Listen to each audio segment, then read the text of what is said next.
And I'm going to blow the shofar, hopefully. And I want you to not open your eyes at all. I'm gonna blow it for a minute or two.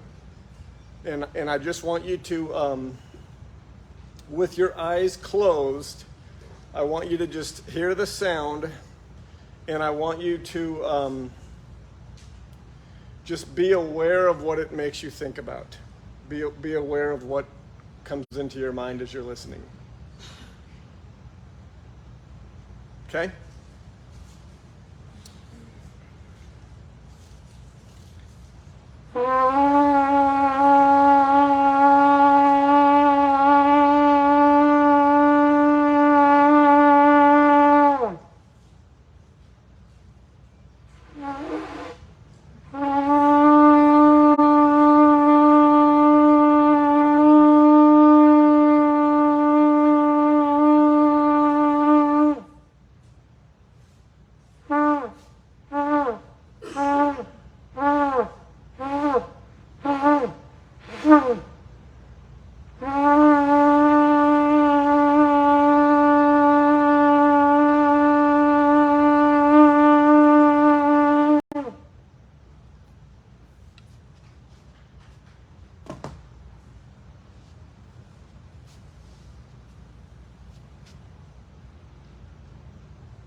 All right, what did it sound like? What did it do in you?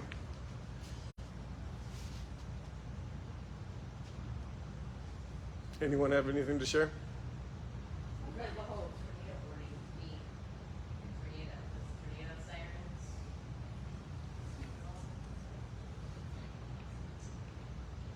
To me, it sounded to hear the state. Okay, so Val said it made her think about a warning. Diane said it sounded pure and distinct.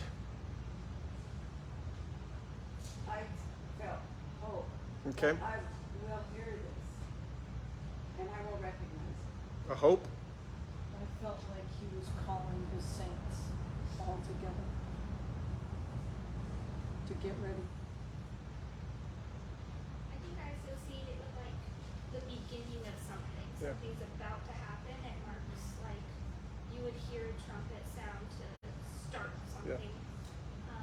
So kind of like anticipation or excitement Yep. of like just something's about to happen. Yep. That God's coming, going to judge. Good. Are all these responses in alignment with the text?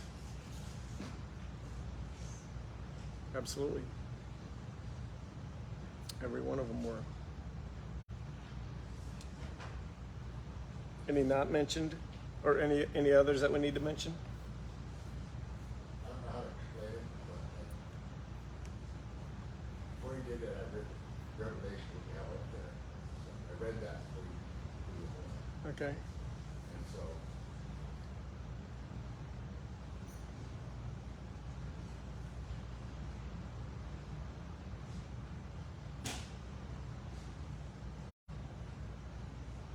being in the real battle,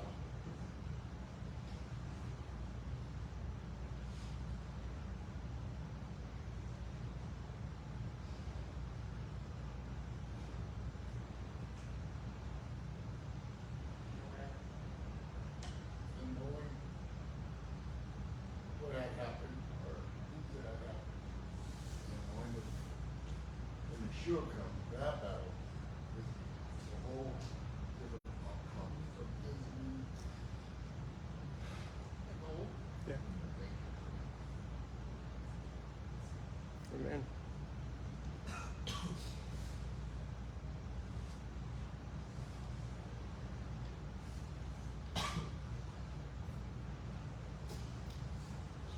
So the fall Moedim, appointed times, all represent events yet to happen. The culmination, so to speak, of the Father's plan, the largest scroll in the hand of the one who sits on the throne, to reference Revelation 5, as those who belong to the Father, because we are in Messiah.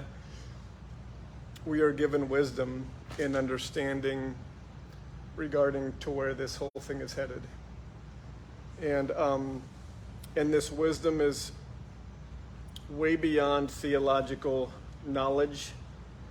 It's way beyond certainty of the truth of victories that are going to be won and judgments that will be handed out, and the gathering of the saints for the marriage supper. It's also intended to give us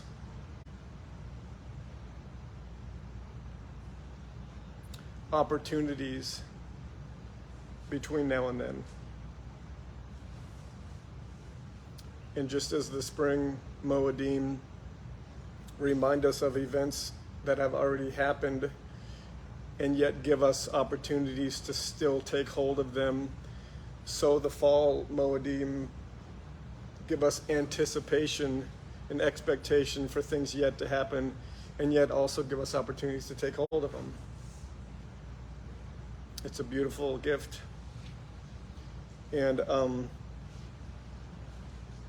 the texts that we are given regarding these times are fairly minimal. The trumpet blown to signify the return of Yeshua is really a covering of what happens in Revelation 19. The Day of Atonement is a covering of what happens in Revelation chapter 20. And then Tabernacles is a covering of what happens in Revelation 21 and 22. So it's only 4 chapters in our Bible, all 4 covered perfectly by these fall holy days, and they really signify end time events. So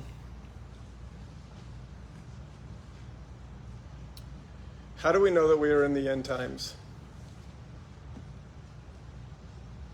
Are we in the end times? I would argue we are. Paul would have argued he was, and Peter would have argued he was, and every other man of God, and every one of our church fathers that have truly walked with Messiah throughout the last 2,000 years, they would all say the same thing, that they all were alive during the end times. So is everybody right? Yes, I would say. We are in the end times as they were. How do we know we are in the end times? Okay, so we know prophecies are being fulfilled. That's a little bit tricky to use as our rock solid proof, because prophecy has always been fulfilled. You know, Increased lawlessness? what's that, Seth? There aren't any nations left that don't really have the opportunity Okay. to. So we know there are things that have to happen prior to Messiah's return. Things like the gospel going to the ends of the earth, obviously. So there are ways to kind of gauge. I want the proof. I want the rock solid evidence that we are in end times. Because Yeshua's already risen and we're in the Good. lawless. Temple, absolutely, that's a piece of it. But the single concrete piece of evidence that we are in the end times is that first fruits is raised. Right? We have to recognize that, because he is the first fruits of what? The age to come. So if the first fruits of the age to come has resurrected, what has to happen next? According to the first fruits prescription, what is done with first fruits? It's offered to the Father. Remember, the priest had to wave it in front of the Father? So has Messiah been offered to the Father, and was he accepted? And how do we know that? The ascension. So because Messiah was raised as the first fruits, and because we know he is ascended and was accepted by the Father, we know that this age is coming to an end and the age to come has literally already begun. That's why from the ascension forward is all the end times. Everyone clear? Now, why is that important? Because what we know is that Messiah is going to return during the end times. Right? We don't know when, specifically, year-wise, I guess I would say. We do likely know the day, unless we're all throwing a pretty big curveball. But the bottom line is that could have happened any time following the ascension, could it not? Absolutely. It could come at any time. After the first fruits was offered and accepted, the end time could have, or the end could have come. We are in a period of doing what? Waiting and watching and being made ready if you belong to Messiah. A huge and significant and incredibly important part of the waiting, watching, and being made ready is recognizing this could come at any time. Right? This is specifically why I know the Lord had us read Luke 12, because the parable specifically about the faithful servant and the evil servant were all about this. The evil servant just kept saying it's not happening. Just kept not thinking about it. Just kept saying it's delayed. He's delayed. He's delayed. I can do what I want. I don't have to be ready. I don't have to be looking. I don't have to be anticipating. The faithful servants knew it could happen at any time. So to be clear, saints, that we are in the last days is accurate biblically, but more significantly, it means that Yeshua could return on any Feast of Trumpets. And I was very grateful, by the way, of how this trumpets played out.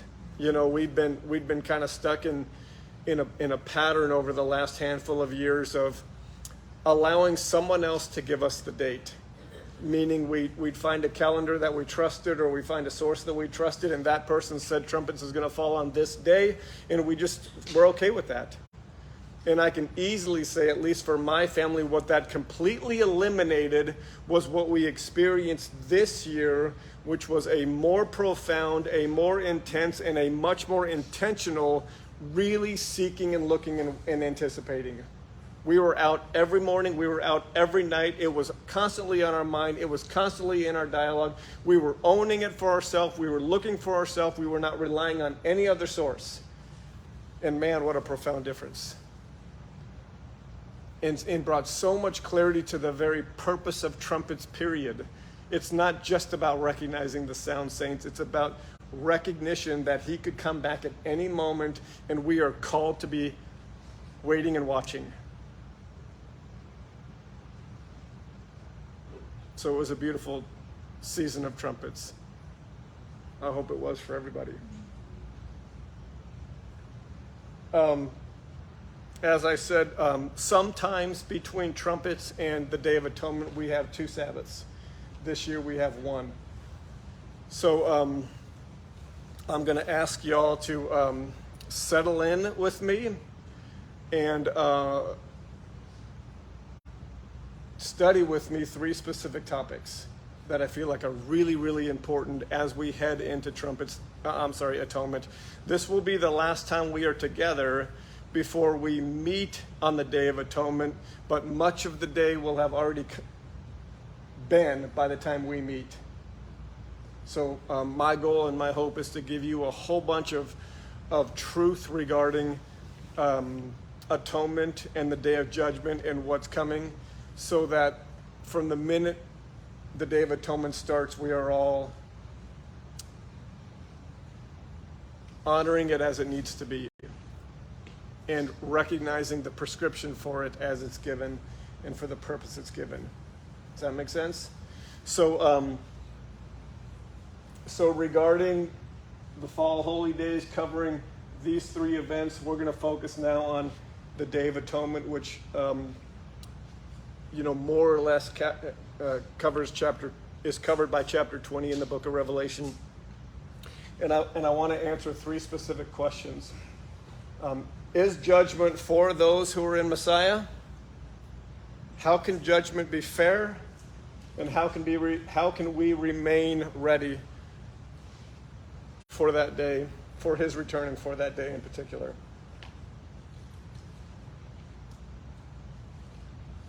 Everyone with me? Okay. First text we're going to read is Revelation chapter 20, verses 12 and 13. Do not read any other part of chapter 20 at this point, just verses 12 and 13. Please, we'll come back to the rest of that section. But for right now, I just want Revelation 20, verses 12 and 13.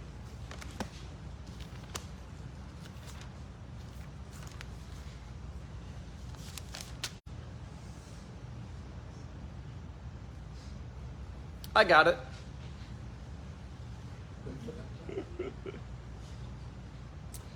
And I saw the dead, small and great, standing before God, and the books were opened. And another book was opened, which is the book of life. And the dead were judged according to their works and by the things which were written in the books.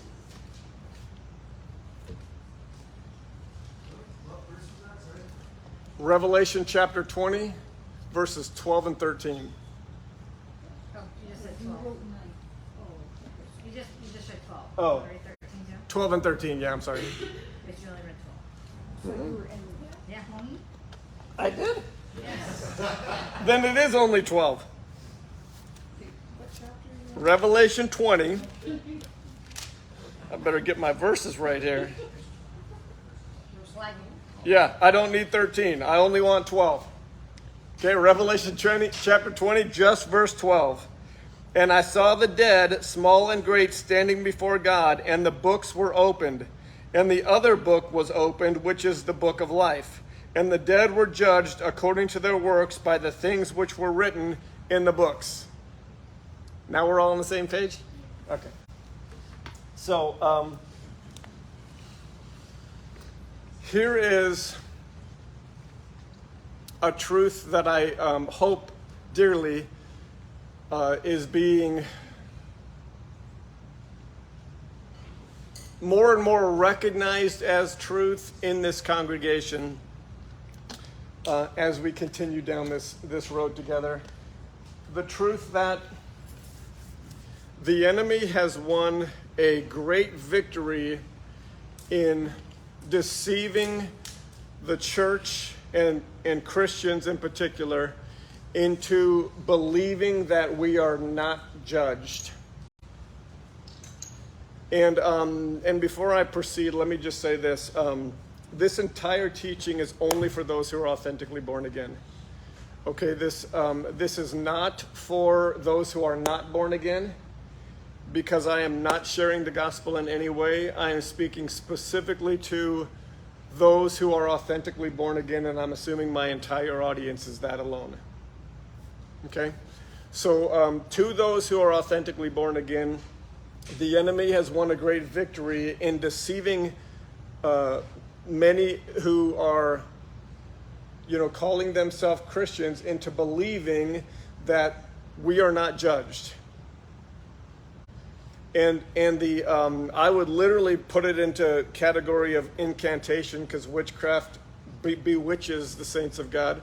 We have been bewitched by incantations such as the law is done away with, incantations such as everything is covered by the blood, incantations such as God is you're okay to do whatever you want because of God's grace, and everything is covered by grace. So incantations are just groups of words that bewitch. And when groups of words bewitch people on such a hugely profound level, we have to call it what it is. It's witchcraft. It is literally straight from the enemy. And so since the prophet already warned us in Daniel 7 that the enemy is going to speak pompous words against the Most High, he is going to seek to persecute the saints of the Most High, and he's going to do so specifically because by intending to change the times and the law, we can know that he's coming against the law. It's one of the ways that he persecutes, is by coming against the law. And he's going to do one of two things. He's going to say it's either done away with, or he's going to say it's been adjusted, changed, added to, or subtracted from. All right?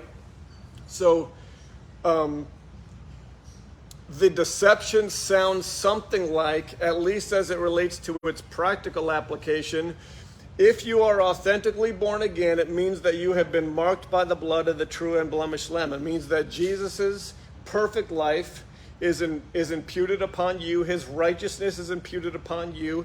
His blood marks you. And so when the Father sees that blood at the only judgment you're going to experience, he's going to say, come on in. Right? This is what it sounds like.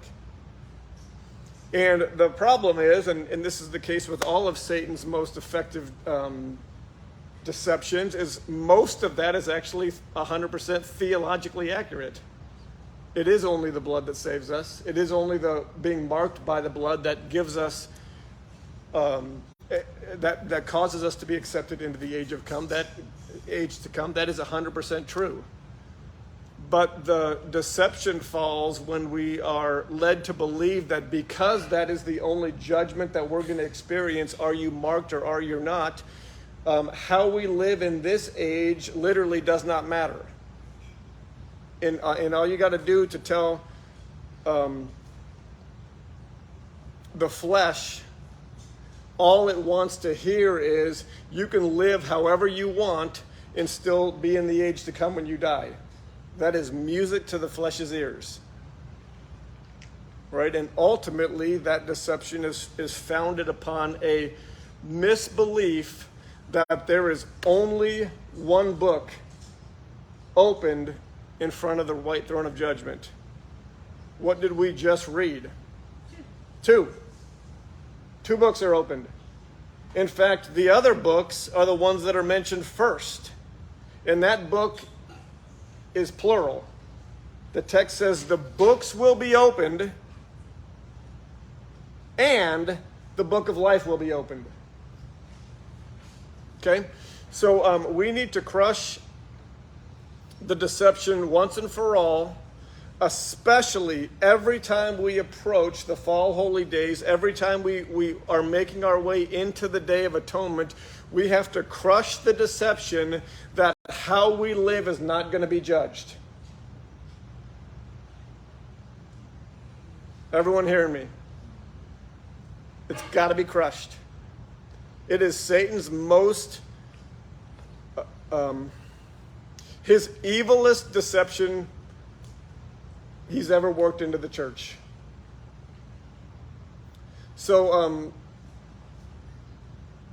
let's read some text to confirm this.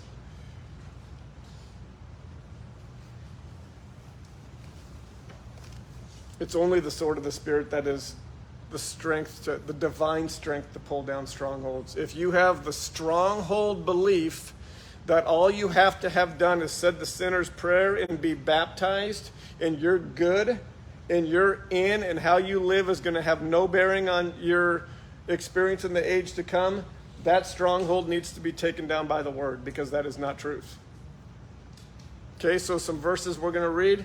SAS crew, since you're nice and close. Lacey, you got 2 Corinthians 5:10. Jackson, Matthew 12:36. Diane, Romans 14:12. Al, Matthew 16:27. And Kel, Ecclesiastes 12:14.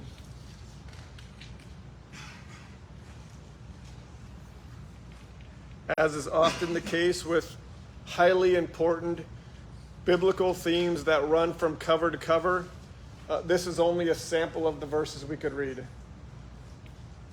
I saw it, as I often do, to sort of cover wide areas of Scripture, different parts of the text, different authors, different time frames, so on and so forth. So this is just a representative sample. First one, read real loud. Listen to the sword of the Spirit ripping down the stronghold that those who are in Messiah will not be judged according to their actions. For we must all appear before the judgment seat of Christ, that each one may receive the things done in the body according to what he has done, whether good or bad. Everyone hear that loud and clear? It started off with who? We all. Who is this written to, by the way? The church in Corinth. Paul says, we will all stand before the judgment seat of the Father, and we will give an account for everything we have done, good or bad. It's 2 books.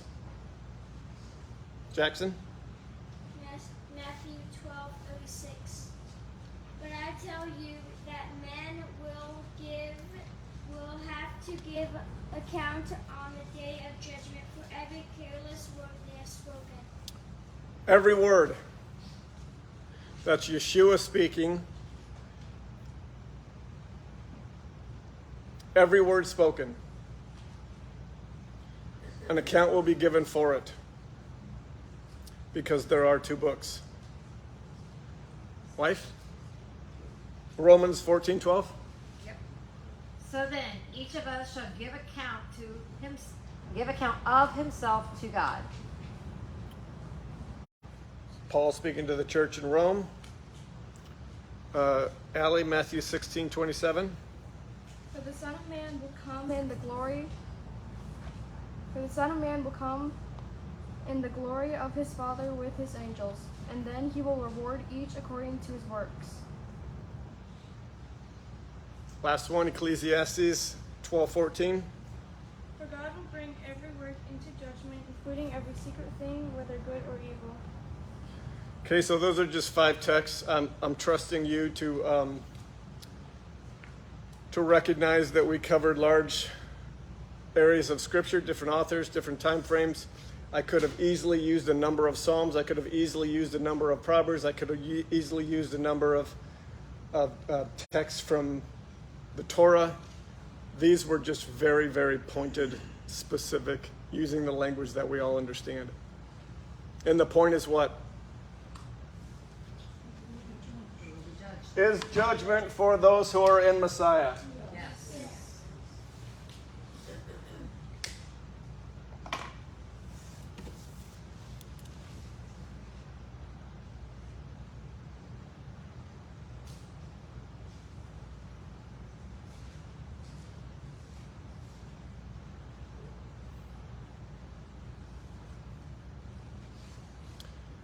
Yes. Everyone will be judged.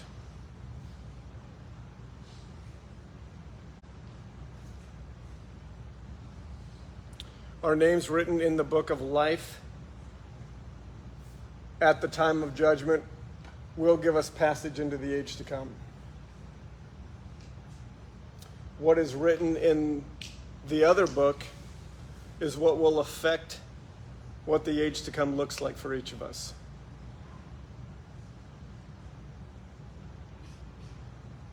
Somehow, some way, the Father is going to use the way in which we steward, I'll use, this life in the age to come.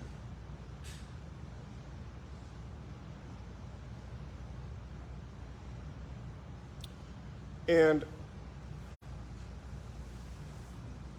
how he judges is going to be fair.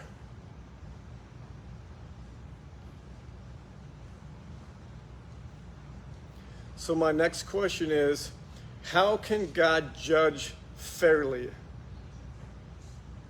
What must be in place for God to be a fair judge? Right? Because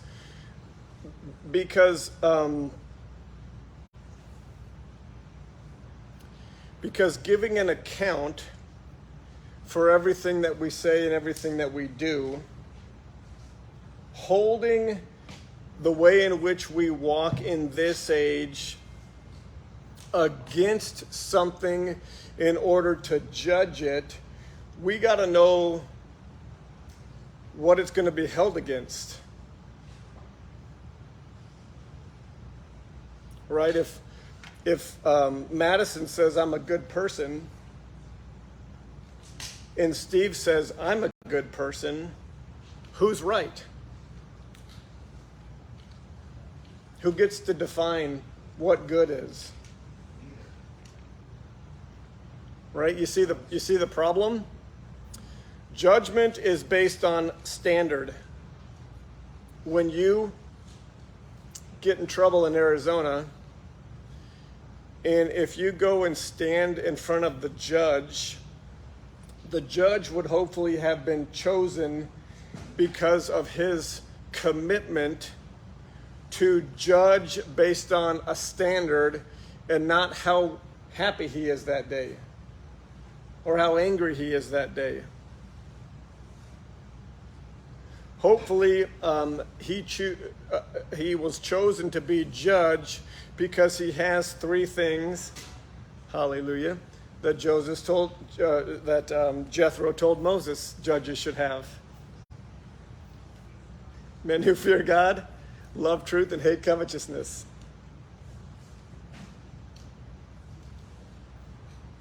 Right? Judges don't get to make the call because they are the most right. Judges get to make the call because they are the most committed to the standard that is in place. So if you stand before a judge, he is going to take your behavior, the thing that you did or did not do, and he is going to hold it up against something.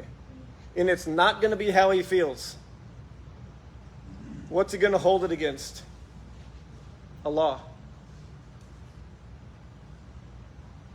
And based on your behavior being held up to the standard of that law, that's what the judgment is going to be based upon. Does that make sense? That is the only way for judgment to be fair, is it not? In a small place like Arizona. The only way for judgment to be fair in a small place like Arizona is for there to be a law established and in place that is the standard that everything else is held against. Everyone tracking with me? Now, expand that to the United States of America. It gets a little bit more complicated. You've got different cultures and subcultures. You've got different leaders. You've got different types of judges in each area. Right? You also have, state by state, different laws, do you not? Right? Now make it a continent thing. Kind of hard because we don't really have continental governments. But hopefully you see where I'm going with this. For God to judge fairly, he has the entirety of humanity in mind. Right? The text says that everyone, great and small, everyone who has ever lived, will stand before the great white throne of judgment and give an account or be judged. Their life will be judged by a standard that is fair. And who am I talking about? I'm talking about Israelites from 3,500 years ago.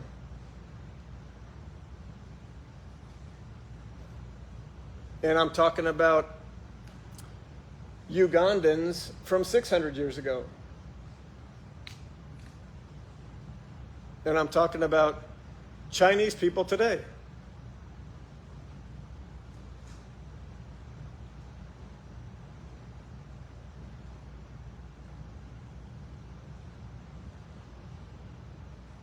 For a judge to judge fairly, people that have existed for thousands of years, cultures that have come and gone, radical advances in multiple ways, radical digressions in multiple ways, The only way that judgment can be fair, because everyone is standing in front of the same throne.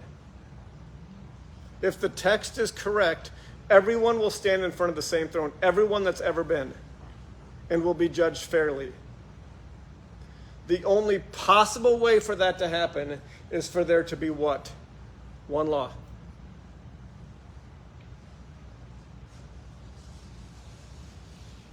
A single law that has never changed, never could be changed, never has been modified, never has been adjusted, never has been made cultural, made more relevant, been added to or subtracted to in any way. Does everyone hear what I'm saying? Just logically. There has got to be, for judgment to be fair, especially on a scale of global humanity, the only way for that to take place, the only way for that to be possible, is for there to be one law that has absolutely never changed. Everyone tracking with me? It has to be that way.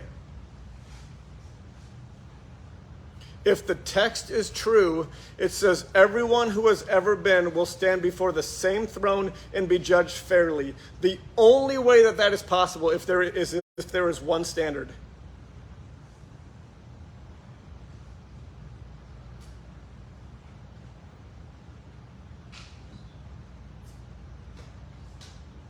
The people of God get God's wisdom.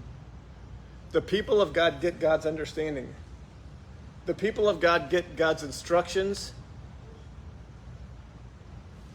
and knowledge and nature. We get our eyes and the scales on them peeled back to see things that are going to happen, to recognize to where this whole thing is headed.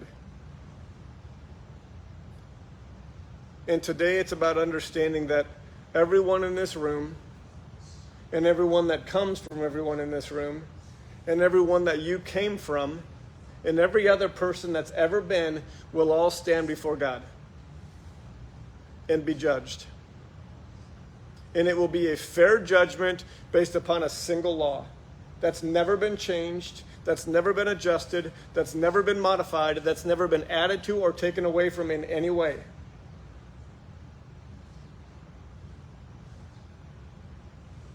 All right, so let's test that theory with one of my favorite proofs.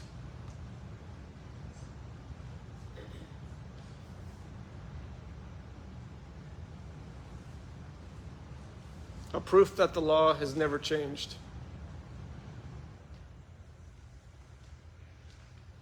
And anytime we see, by the way, text, in the text, anytime we see things that cover huge distances in time, multiple authors or multiple sources coming from different cultures at different times, but saying the same thing, that's worth taking note of. Right? It's all one Bible in our hands, but think about the reality of someone 1,000 years ago saying something that someone today is saying, word for word, exact same meaning, exact same reason why. That's a divine thing. That's a powerful thing. So when we see and are able to connect dots like that span large sections of time or in text, I think it's meant to validate the proof. All right, so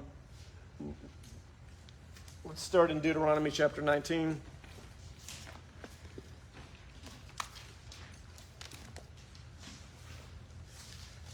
Deuteronomy chapter 19, verse 15 says, "One witness shall not rise against a man concerning any inquiry or any sin that he commits, but by the mouth of 2 or 3 witnesses a matter shall be established." All right, pretty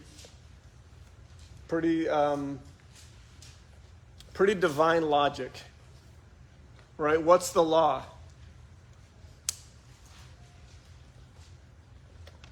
What's the law that I just read? That you need 2 or 3 witnesses. Yep. in order No one can be accused by one. For an accusation to be established, it's got to be on 2 or 3 witnesses. That's just divine wisdom. Wisdom that the Father handed down to his people for lots of reasons, but certainly for protection. Right? One thing that's cool about the Father is that he will not transgress his own laws. And why would he? They're his laws, and it's his logic, and it's his wisdom, and it's his understanding. So the Father knows that an accusation amongst his people cannot be established by one witness. It's got to be established. It can only be established on 2 or 3 witnesses. So now go with me to Deuteronomy chapter 30.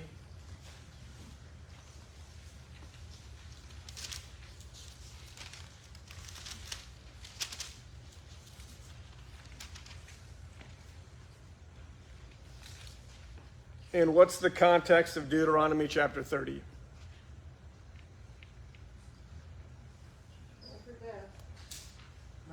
Okay, what's the context though? What's happening? What's getting ready to happen? What's the context? Second giving of the law, that's the book of Deuteronomy. Moses preaching to the second generation of Israel just prior to moving into the promised land. Right? He's basically reiterated not just the law, but the story up to this point. And now he's basically like they're getting ready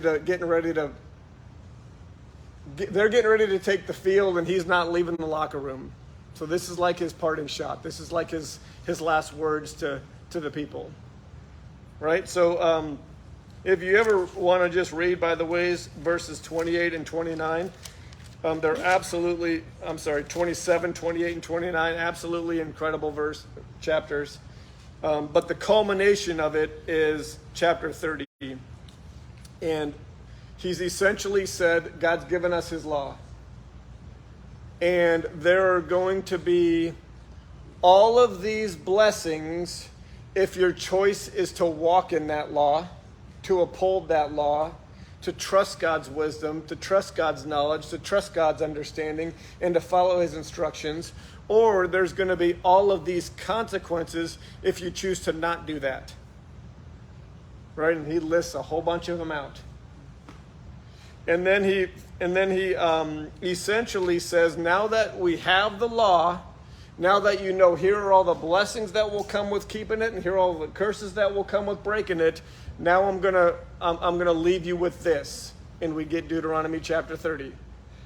And would someone mind reading for us, starting in verse 11, please? Would you mind, babe? Thank you. All right, this is Deuteronomy 30, starting in verse 11. For this commandment which I command you today is not too mysterious for you, nor is it far off. It is not in heaven that you should say, who will ascend into heaven for us and bring it to us, that we may hear it and do it. Nor is it beyond the sea that you should say, who will go over the sea for us and bring it to us, that we may hear it and do it. But the word is very near you, in your mouth and in your heart, that you may do it. And when he says this commandment, what's he talking about? The whole of the law. The whole of the law. All the wisdom that he's shared. All the instruction he's shared. All the knowledge he's shared. All the understanding he's shared. Every statute, every judgment, every precept, every commandment, every aspect of the Creator God's definition of humanness and instruction to walk it out. That's the commandment he's talking about, and he said, you have it. It's not over here, it's not over there, it's right in front of you. You have it and you know it. Verse 15. See, I have set before you today life and good, death and evil. And that I command you today to love the Lord your God, to walk in his ways, and to keep his commandments, his statutes, and his judgments, that you may live and multiply. And the Lord your God will bless you in the land which you go to possess. But if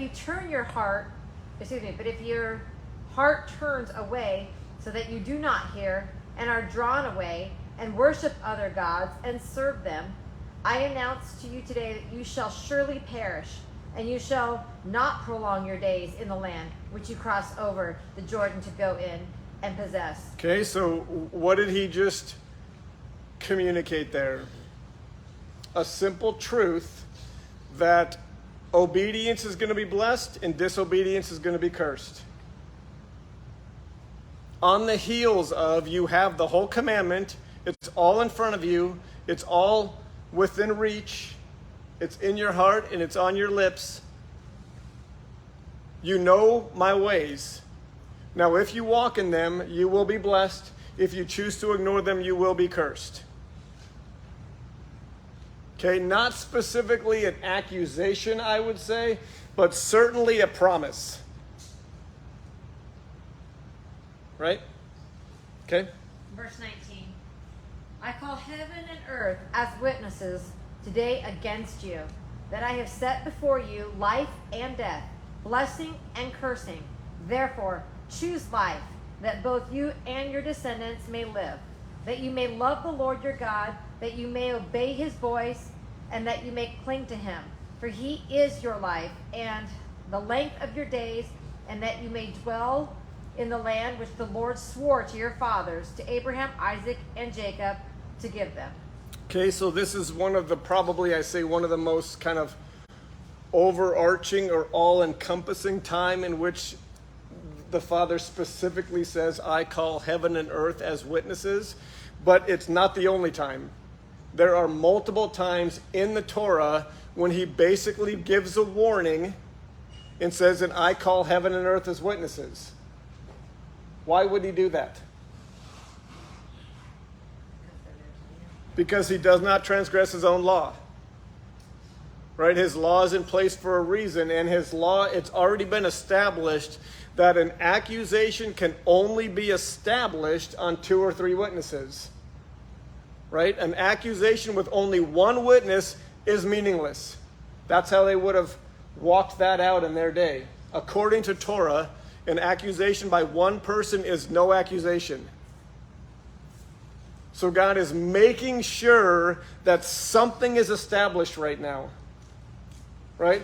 And it's not, I would argue, that heaven and earth are witnesses. Heaven and earth are being called as witnesses, but it is because he is establishing something, and that is what?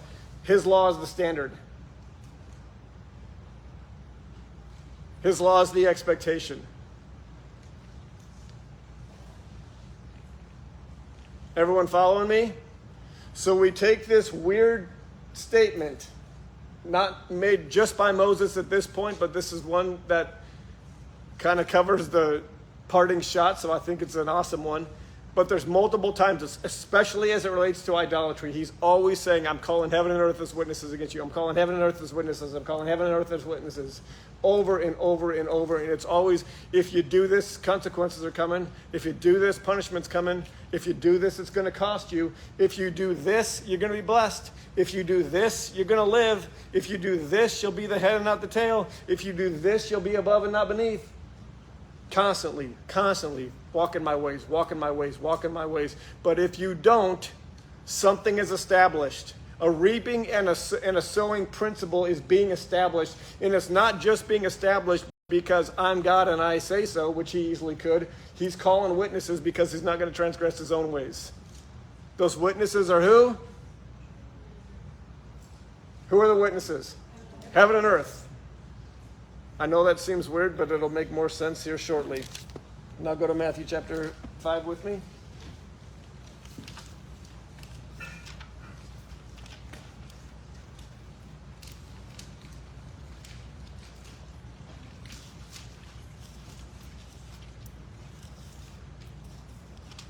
For one law for one law to be the fair standard for everyone that's ever lived, what must be true about that one law? What must that one law never, ever, ever, ever do in any way? Change. It has to be that way. If one thing is lessened, removed, adjusted, taken away, if one thing does that, those for whom it's being, that law is the standard versus those who the law before was the standard, it's no longer fair. Right? Everyone hear what I'm saying? If one thing changes, everyone after the change is not going to get the same judgment as those that were before. The only way a single law can govern all of humanity from the first to the last over thousands of years and thousands of cultures and thousands of changes, the only way that that law can be fair is if it never changes. It has to be that way. And why do I make this point so emphatically? Because there's so much lies that go on out there from the pulpit that say Christ changed the law. Because of Christ, the law is different. In the new covenant, the law is different. It cannot be that way.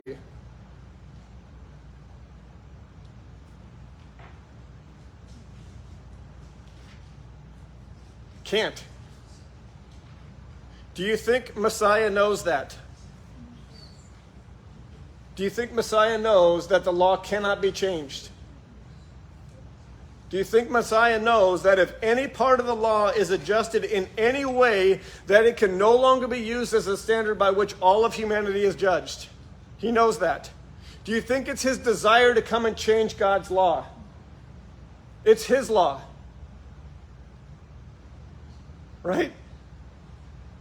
Holy cow, the church is busy literally pitting Yeshua against God anytime they say he came to change the law. No, that's what the enemy did. Yeshua came to establish the law and to fulfill the law and to put it fully on display for us. And then he taught the law and he retaught the law and he retaught the law, never changing it. He specifically said, I did not come to teach my own commandment. I did not. I came to fully reveal the commandments of God, to fully display the commandments of God. And in his very first sermon regarding this exact topic, he uses an obscure reference to heaven and earth.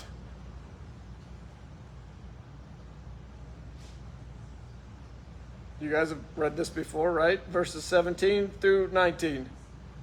I'm sorry, 17 through 20. Do not think that I came to destroy the law or the prophets. I did not come to destroy, but to fulfill. For assuredly I say to you, till heaven and earth pass away, right? That should cause your ears to perk. When have we heard that before? Right? This is where I talk about proofs that are very significant will cover the scriptures from cover to cover. When something like this that seems like an obscure statement or a weird statement or a wise statement, if you know the word, that's where all the power comes from. What did Yeshua just reference? The witnesses. The things that the Father established to be witnesses. Witnesses to what? His law being the standard.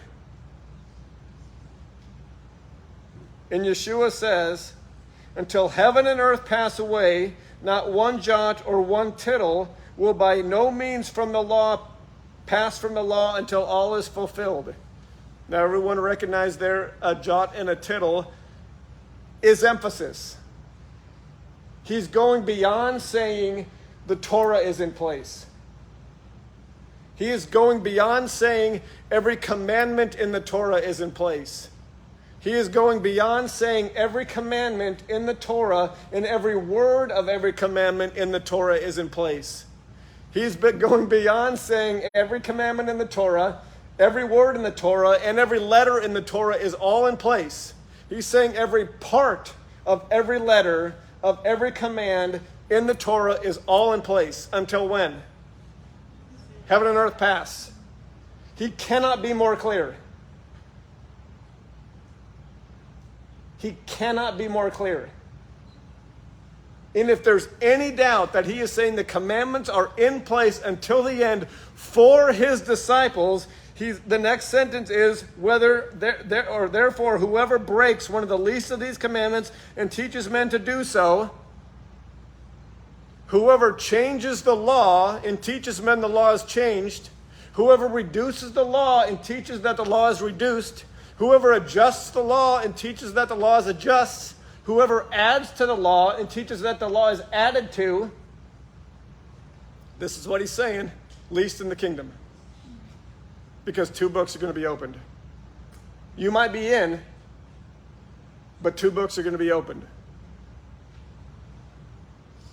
And if you want to be least in the age to come, if you have been authentically born again, then by all means ignore the commandments.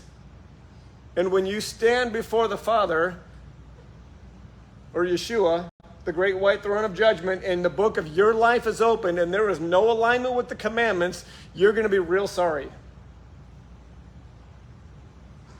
Because there is one standard for all of humanity, from beginning to end. It's the only way that judgment can be fair. A standard that never changes, not by one law, not by one word of one law, not by one letter of one word of one law, not by one part of one letter of one word of one law. Can't be touched.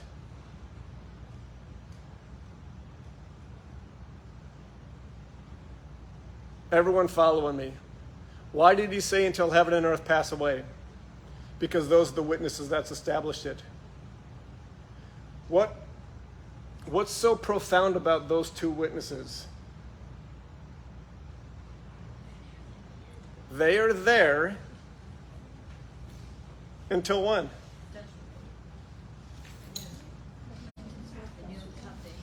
Let's go read it. Don't take my word for it. Go back to Revelation chapter 20. Revelation chapter 20 is about what? The great white throne of judgment. Judgment day. Will it fall on the Day of Atonement? Undoubtedly. And at that time, the text says this, then I saw a great white throne and him who sat on it, whose face the earth, from whose face the earth and the heaven fled away. From Yeshua saying that until heaven and earth pass away, not one jot or tittle from the law is passed. From that moment, heaven and earth are, as witnesses are not mentioned until this point. This is the next time they are mentioned. So Yeshua's words are what? The law is in place because it is the unchanging standard by which the Father will judge everyone that's ever lived fairly. He said that law is in place until heaven and earth pass away. This is the next time heaven and earth are mentioned. And the text says what? Before the white throne of judgment, heaven and earth flee. Why? Probably multiple reasons, but at least one of them is they are no longer necessary. Did they have a role bigger than just being the witnesses? Of course. But was that fundamental to why we had them and fundamental to why they had to be removed at this certain time? Because what does the first verse of chapter 21 say? Chapter 21, by the way, is the first verse of the age to come. Right? The first verse of the age to come says what? The new heaven and earth, for the first had passed away. The first heaven and the first earth, who have accomplished their purpose, who have fulfilled their purpose, they're no longer necessary. They've fled. Now a new heaven and a new earth can come. Why? Because judgment's already happened. And we have now moved into the age to come, and everyone that is coming into the age to come has already been fairly judged. The law can now, at least from the witness standpoint, the witnesses can go. Courts, what do they say? Dismissed. I was going to say deceased. That didn't quite sound right.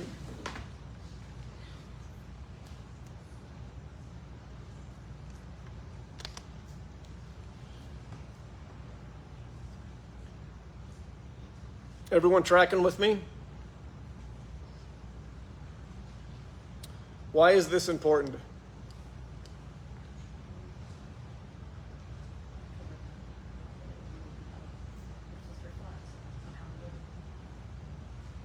We will be held accountable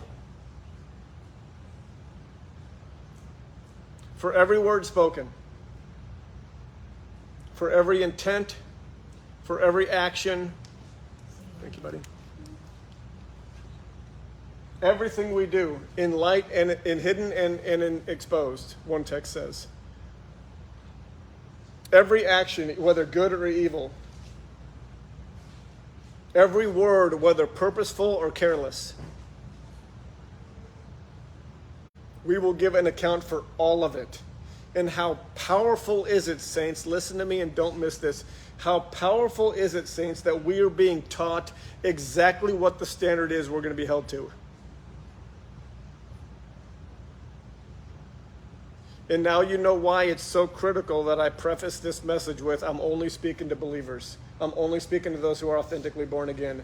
If you are not born again, you are hearing this message and you start hard behavior modification because you're trying to earn something. We cannot understand salvation as being something we earn because we aligned with the truth. I am talking about the other book. And it's really, really important that we get that. You only get in if you're marked by the blood. But just like the Israelites in Egypt, they had nothing to obey prior to being marked. Right? All of the laws, all of God's ways, all of his statutes and precepts and judgments came after they were saved, after they were chosen, and after they were marked. So what we are being given is our marching orders from the moment we are born again until the moment we die. And what a blessing it is to be given that, because we know exactly what the Father's going to hold our life to.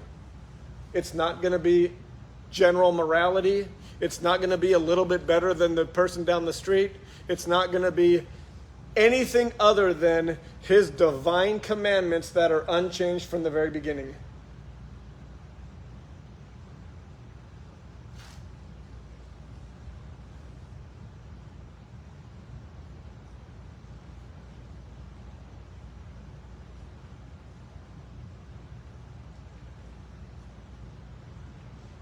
So the question is, how do we remain ready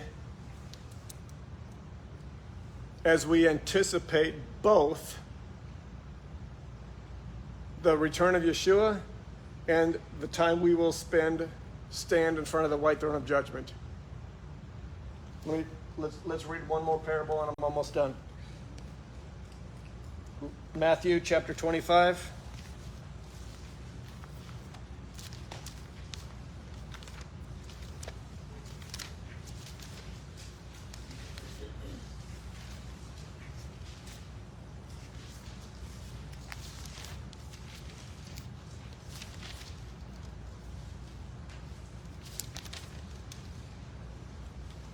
Someone want to read 1 through 13 for us?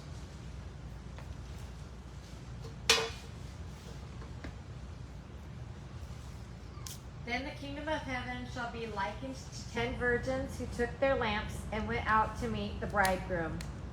Now 5 of them were wise and 5 were foolish. Those who were foolish took their lamps and took no oil with them. But the wise took oil in their vessels with their lamps. But while the bridegroom was delayed, they all slumbered and slept. And at midnight a cry was heard, "Behold, the bridegroom is coming. Go out to meet him." Then all those virgins arose and trimmed their lamps. And the foolish said to the wise, Give us some of your oil, for our lamps are going out. But the wise answered, saying, No, lest there should not be enough for us and you. But go rather to those who sell and buy for yourselves. And while they went to buy, the bridegroom came, and those who were ready went in with him to the wedding, and the door was shut. Afterward, the other virgins came also, saying, Lord, Lord, open to us. But he answered and said, Assuredly, I say to you, I do not know you. Watch, therefore, for you neither the day nor the hour in which the Son of Man is coming. Okay, so this parable is essentially about what? Being ready. This parable is about being ready. This season is about being ready. The fall Moedim are all about being ready.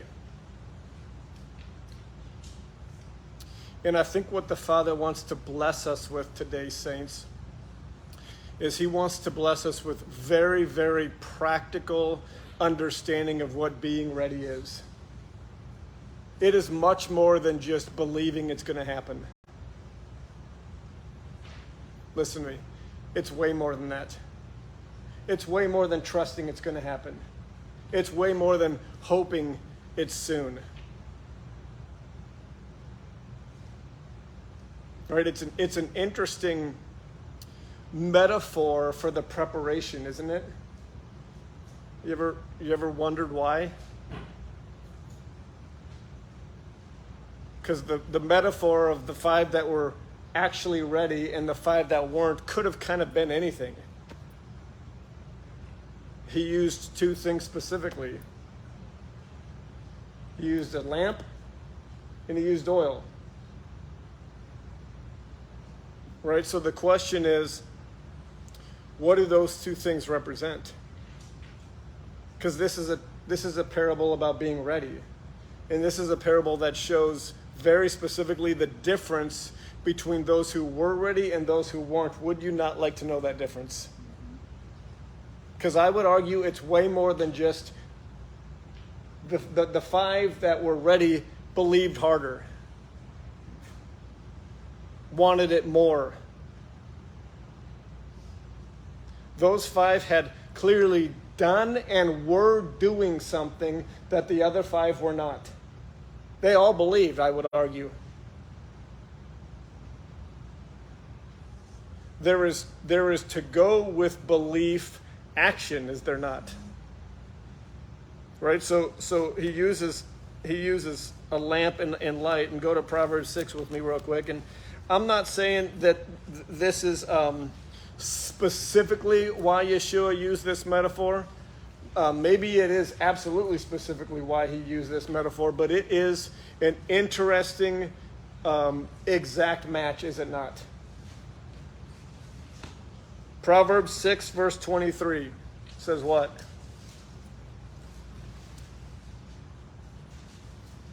For the commandment is a lamp, and the law a light. The commandment is the lamp, and the law is the light. What brings light to a lamp? The oil. Right? The 10 all had the lamps. They all had the commandments. Only 5 had the law, or had lit the law, or the law was providing light. Right? And I think I'm on safe ground making this reference because of where the parable ends. What does Yeshua say to the 5 who had no oil? What did he say to them? Even though they were saying, Lord, Lord, even though they would say, we've been waiting, even though they've been saying, we've been ready, what did he say to them? I never knew you. When has he said that before? Matthew chapter 7. You guys know this text? Right? Almost the exact same scenario. He responds with almost the exact same statement, I never knew you. And then he says, depart from me, you who what? Practice lawlessness. There is a very common theme.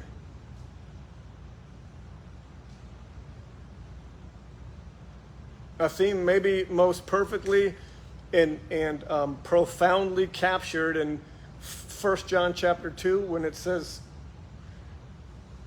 quite directly, how do you know that you know Yeshua? If you keep his commandments. If you say you know me and you do not keep my commandments, you're a liar and the truth is not in you.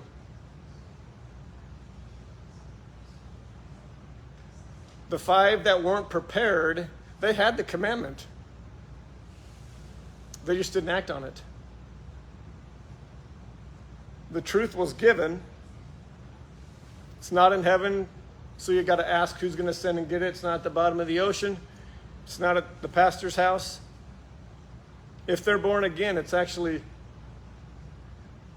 in their mind and written on their heart.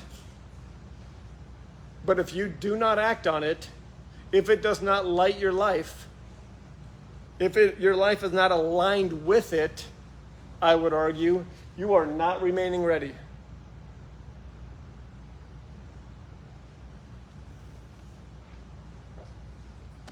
And I shudder to believe how much of the church is sitting in that space.